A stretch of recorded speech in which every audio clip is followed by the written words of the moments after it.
சென்று பாராமல் மாபெரும் சபைகள் என்னை சாட்டை கொண்டு வேட்டையாடுகின்றான். அந்த பாவிதான் மனசாட்சியில் அது இப்படியெல்லாம் செய்யறானே, அவனுக்கு ஏன்னு ஒரு வார்த்தை நீ தட்டி கேட்க மாட்டியா?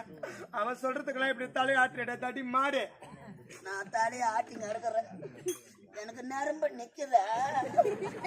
நான் தலையை ஆட்டிங்க எடுக்கிறேன். நானே தலையை ஆட்டணும்னு வச்சுக்கோ, வெளியே வந்தாலும் சூத்த ஆட்டிட்டு போவோம். அம்மா, வாழும் பிரம்மதேவன் யார் யார் தலையில் என்ன விதி எழுதியிருக்கிறாள் அந்த விதி பிரகாரம் தான் நடக்கும். அம்மா, உங்கள் வாழ்க்கையில் விதி யாருக்கும் இப்பேற்பட்ட நிலைமை வரக்கூடாது.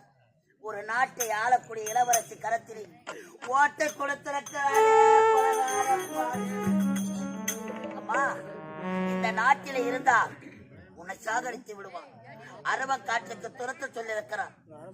இந்த உயிரும் உடம்பில் இருக்க வேண்டும் என்றால்